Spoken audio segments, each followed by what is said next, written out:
Hey, deserving listeners, it's time to watch 90 Day Fiancé and react to it. My name is Dr. Kirk Honda. I'm a therapist and a professor. Let's get to the show. Or bigger a little bit. Yeah? That's amazing. You know what it look like? What? Like snow, which I don't have this year. I used to have a rug kind of like that, and it was a nightmare to clean. That's my reaction to that. So now you're not walking in the shoes inside of the apartment. What do you mean? It's no, we in Europe, nobody walking in the shoes inside of the apartment. And now you're removing the shoes. Did you see me walking here in the shoes? It's not Europe. It's disgusting.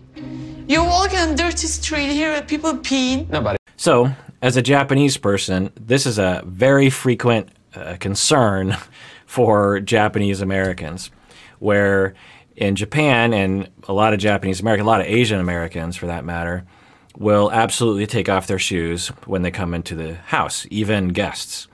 And a typical Asian American or Japanese American house, there will just be a pile of shoes next to the door.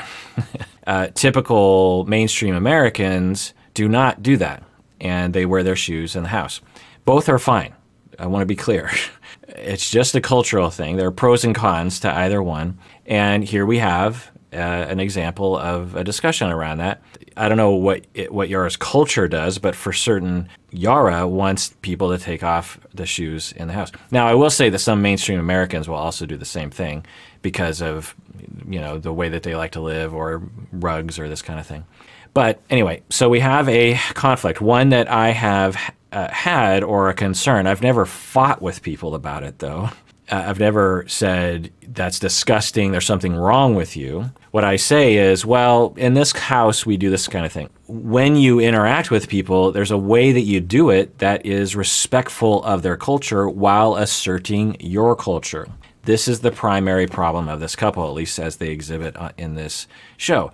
There's nothing wrong with asserting yourself. There's nothing wrong with asking for something. There's nothing wrong with making a request. There is something wrong, or at least not helpful, about just calling someone out and insulting them in an attempt to get them to comply with what you want them to do. Yara wants him to take his shoes off when he comes into the house. Great. That's fine. I've been there before. I get it. He does not want to do that. But instead of asking nicely and saying, so I would like us to take our shoes off when we enter the house because of this rug and other kinds of things. What do you think about it? Let's have a conversation about it. Instead, she just comes right out of the gate and says, you're not going to wear your shoes, right? And he's like, what? Well, it's disgusting to wear, you know, let's rewind. There's so many other ways to talk to each other.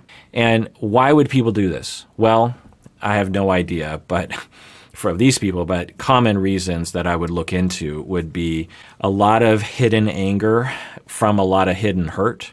I'm guessing the two of them have hurt each other's feelings a lot. We've certainly seen it on camera. I can't imagine how much they're hurting each other off camera, and that transfers into anger. And then that's when a request comes out in a way that's very aggressive and hostile. That's one reason. Another reason is that you've never seen people actually act assertive. In fact, a lot of people, when they hear the word assertive, they think it means to yell at people and to state what you want. Assertiveness is knowing what you want and asserting it while listening to other people's wants and adjusting for them. It's both. Assertiveness is knowing what you want and putting it out there, and also knowing what the other person wants and allowing those two things to exist and talking about it. You might still say, deal breaker for me, no shoes in the house, but you listen to each other and you take care of each other and you don't destroy the relationship over wearing shoes in the house or not. So maybe they just had bad modeling. There's certainly that. Maybe they have a lot of traumas. Maybe, I don't know, there's just so many different reasons why they'd be doing this. Maybe they're trying to come across as super cool and powerful in front of the cameras. I don't know, but let's rewind that and watch the way she does this and think about how else she could have done it. Now, before we rewind, I want to point out, some of you might be saying, well, Jovi doesn't deserve it because he's a big jerk face. Okay, fine, but I don't know. I like to use the show as a jumping off point of so we can learn about ourselves. And let's use this as an example, at least in our own lives, about how not to open up a request conversation. What do you mean? It's no, we in Europe, nobody walking in the shoes inside of the apartment. And now you're removing the shoes. Did you see me walking here in the shoes? It's not Europe. It's disgusting. You're walking on dirty street here with people peeing. Nobody pees on the streets in New Orleans. Oh, yes. People is so nice. So people definitely pee on the streets in some isolated, small little sections of New Orleans. I don't know exactly where they live, but certainly on Bourbon Street on certain nights, year-round, there are some, shall we say, interesting things occurring there. Now, whether or not he's walking through that is another thing. And then, so what we can look here is she didn't open it up in a way that was likely to be received well, and then he, of course, goes right to the insult of like, this isn't Europe, essentially saying, I don't care what you have to say, my way is going to win because we're, in the United States, and my way is United States, and you're just going to have to deal with it. That is just a terrible, terrible attitude. But another reason why people have a hard time with requests, and I see this almost universally with the couples that I treat, is that when we make a request, when we actually ask someone in a healthy way, we are vulnerable in that moment. We're vulnerable to them rejecting us.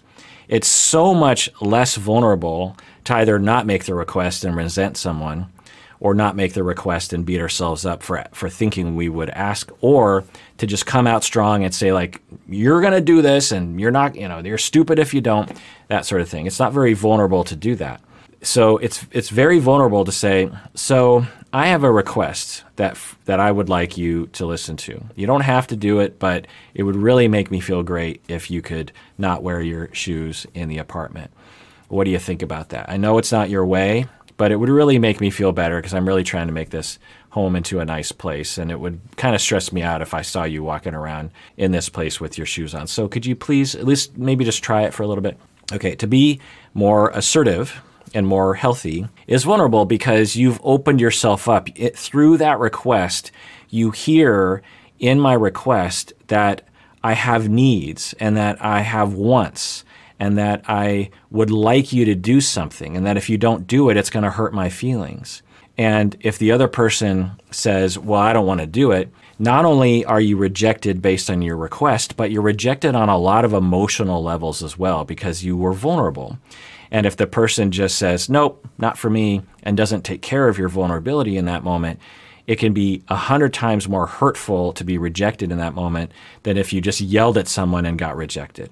And so if you've had a lifetime of never being able to be vulnerable, or being abused when you're vulnerable, or being neglected when you're vulnerable, or constantly rejected when you make requests, then you're just going to come out swinging because you assume to be vulnerable is never going to work and is only likely to open yourself up to 100 times more abuse. So when I would treat couples in my office, a lot of time was spent trying to help them make a request and engineering it so that the other person would take care of the other person as they make that request. It's almost universal that couples would, on my couch, they'd be taught, I'd say, how's it going? And they'd start talking about their week. And one person would be saying, well, we got into a big fight. And I'd say, well, what was it about? Like, well, we got this big fight because I was asking him to, let's just use this example, take off his shoes before he came in the house. And he just refused to do it because he's a big jerk face. And then the husband says like, well, that's because, this is America or whatever, whatever he says. And then I would stop him and I'd say, okay, so it sounds like there's a request in there. And I always use that word because a lot of conflict is based on an unmet request, some kind of request like, please listen to me, or please take your shoes off, or please can we hang out more, or please can you make me feel loved more. There's usually some kind of request because we depend on our spouse to meet a lot of our emotional needs. And in order for that to happen, we must make a request, either implicit or explicit, to alert the other person so that we can get our needs met. And a lot of couples never make those explicit requests, or when they do, they're very angry and busted up about it. And so I would say, okay, so I hear a request there. And then let's say the wife says, well, okay, I guess my request, because if I repeat this, they know the word request. They know what that means. And so, okay, well, I guess my request is, and then I'd say, okay, say it to him. And she'd say, okay, So my request to you, husband, is that you please take off your shoes when you enter the house, because it's disgusting to, and I'd stop her. I'd be like, let's not use insults. Let's just ask. Just ask the thing. You're free to just ask, and there'll be a back and forth, but just ask and don't talk too long. Just make the request. And so, okay, so husband, I would like to request that we always take our shoes off before we enter the house. Okay, good. Because usually people, they talk too long and they use insults and all these caveats and everything. It's just like, just make the request. And then I turn to the husband and I say, okay, husband, what's your response to that? Usually the response is defended or something, where the person is just like, well, I don't understand. I mean, we're in America now. I don't understand why we have to take our shoes off, blah, blah, blah. I mean, it's like, da, da, da. I don't like where, okay. Hey, okay. I'm hearing a layered response there, but I would like you to slow down and respond directly to what the request was. Can you reiterate what the request is? And let's start from what she was trying to tell you and just repeat that and make sure you get what she's really trying to say. This can take a long time. Like, it can literally take years for some couples, depending on their level of traumas. And then he would say, okay, and I would coach him. Eventually, he would say something like, okay, so I'm hearing that you want me to take my shoes off when I enter the house. Is that what you're saying? And then the wife said, yes, that is what I'm saying. And then I would do a lot of therapy with the husband. Okay, how do you feel about that? Well, I feel like it's stupid. It's not a feeling. Okay, get to your feelings. Oh, well, I feel worried because I don't know if I'm going to like walking around the house without my shoes on, because I don't like walking around the house in bare feet, or I don't like walking around the house with socks on, or I don't like a big pile of shoes next to the door, or whatever the concern is. Okay, so you have those worries. That's good. All right, now we're talking. Now we're having a conversation about preferences and not insulting each other or vying for control. Okay, wife, what do you think about his concerns? Well, I think they're stupid. No. Let's. What do you hear him saying? Okay, what I hear you saying is, and as I always say, if it's corny, then be corny, because if corny means being healthy, then be corny, because these ways of talking usually lead to much more satisfactory relationships and much less conflict. And then after you go back and forth like that, eventually through that process, each person feels like, oh, actually in this format of talking, in this format of requesting, I feel understood. I feel like I was relaxed enough to be able to think about how this actually, I was logically kind of walking through the situation. I was able to have compassion for my spouse and see like, oh, you know what? This is kind of a big deal to him. He doesn't like feet or whatever the preference is.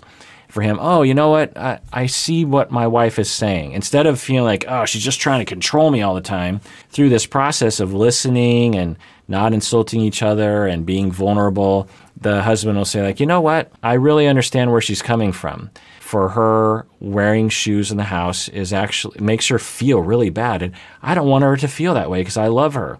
So you know what? I'm going to give it a try, because now I understand how it affects her. Before, when we talked about it without coming into therapy, I saw her request of the shoes as just a way of controlling me, and just as a way of making me feel like I'm a disgusting American, or whatever the message, however it's received, instead of this other more vulnerable way of talking to each other. But anyway, so par for the course for Yara and Jovi. Let's see where this train wreck continues. Like Norway or somewhere. I'll take off my shoes if it makes you happy. Take off your shoes, please. I'm really relieved that y'all. All right, it worked. They insulted each other the entire time, but he did take off his shoes. All right. Yara likes the rug. I think I have to understand. She moved halfway around the world to come here, so I have to compromise more than I normally would to her. Because if she's not going to be happy here, I'm not going to be happy to have her here. What else you want? Okay, so when he is being interviewed, he has a rational attitude of, she's moved halfway across the world, and I need to accommodate her, and I need to compromise with her in a lot of ways. Okay, that makes logical sense. It's pretty simple. But then his attitude towards her in person is one of hostility and judgment, which that's how I'm interpreting it. I don't know if that's how other people are interpreting it, but that face that he just made is along those lines. Friends, Kim Kardashian, Kylie Jenner, my best friends ever. Oh, yeah? But they live in LA, I live in New Orleans, Louisiana. It takes time to get adapted to a new place. I understand that, and I'm hoping, before we decide to get married, I'm hoping she feels a little bit better. What? She was kind of joking, but she said that she doesn't want to live in New Orleans. Why did you marry? Why did you get engaged? Are they engaged to someone in New Orleans? Why would you do that? Why would you? Although maybe they've had conversations where he's like, oh yeah, definitely moving to Los Angeles for sure. Or I'm open to moving or something. But he certainly doesn't come across that way to me. So why are they together? It's confusing. Obviously, we're not to that point yet. I don't like it. It's a nasty village, which I think about New Orleans. Village, Sorry. Huh? All right. Sorry, New Orleans people. I don't like the city. You really love so much to live here, or you just make it? No, I love to live here. Why? This is where I grew up. But you cannot learn in other places how is everything? I want to. I don't have any reason to. Mike, so it's just, okay, there's a request there. Yara has a request that they move to Los Angeles, apparently. She has a request, that's fine. She could say something like, so after being in New Orleans for a week, by the way, I don't like it here, I want to move somewhere else, so let's get married and let's move somewhere more fancy. All right, you can make that request, but to uproot someone from the town they've been born and raised in is a huge request. It's not like asking someone to take their shoes off. And the way she goes about it is to insult, to say that, well, of course I want to live in Los Angeles because New Orleans is a very terrible, terrible town. Instead of saying, I don't like living here, it's a terrible town. Instead of saying, I would like you to take your shoes off, it's disgusting people don't take their shoes off. You're disgusting for not taking your shoes off. One could say these two people are in a constant state of abusing each other. If we use a broad term of abuse, of essentially putting other people down, acting hostile towards each other, not listening, trying to break each other down through intimidation and insult and criticism and negativity, then this is definitely at least on the abusive spectrum. Let's rewind that. Why? This is where I grew up. But you cannot learn in other places how is everything? I want to. I don't have any reason to.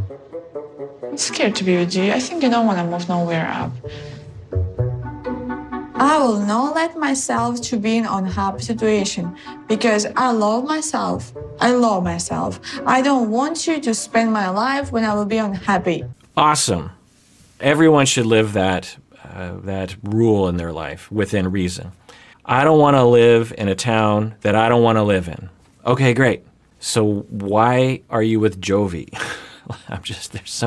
Now, if they were totally in love and there was all this affection and compatibility, then I would see, oh, there's a serious issue here. But what is she preserving? What is she saving by engaging in this conflict? To say, like, I'm trying to convince him, like, why are you, it doesn't seem like you like him. Find someone that lives in Los Angeles. There's millions of people that live in Los Angeles. Now you're the best boyfriend in the world. Oh, yeah, a few minutes ago I was not, huh? So now you're all set to go before I go to work. You happy now? Mm-hmm. Finally, I can make you happy. I'm always happy. Don't sound like I'm so much unhappy person. Sometimes you can be. He's so nice. He doesn't let me to spend my money and he buy me a new phone. I don't know. There's no way for me to know.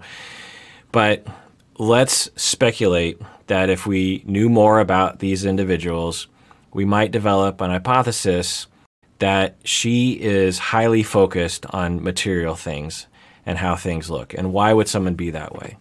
To the point of self-destruction. There's nothing wrong with wanting to look fancy. There's nothing wrong, obviously, with wanting a good phone or something. A possible hypothesis here is that she doesn't love him. She doesn't actually like him. She doesn't like his city. But she does like the fact that he has some money and is able to buy her things. And most of us would look at that and say, Yeah, I mean, it's nice to have someone, financial security for sure, but to live the rest of your life married to someone that you don't like and that you actively seemingly hate in moments is a lifetime of misery. So why would someone do that? Well, of course, if you come from a background where money was very, very scarce and that your safety literally in your life was dependent on having money, then you would really want to make sure that you had a lot of money so that you could feel safe. And to find someone that had a lot of money, or at least more money than you're used to seeing, could actually make it so that you can sleep at night and relax. I don't know. Maybe she's in that situation. I don't have any data along those lines, but I will say that the two of them seemingly have very little in common. They seemingly have very little affection until he buys her something or agrees to buy her something, and then they seem to be getting along okay. Now, who knows? The show is editing it in a certain way, and maybe that's not a fair representation, but it is something to keep an eye on. Let's continue watching. All right, well, that does it for that episode of Psychology in Seattle. Everyone out there, please take care of yourself and take care of others because we all deserve it. We really, really do.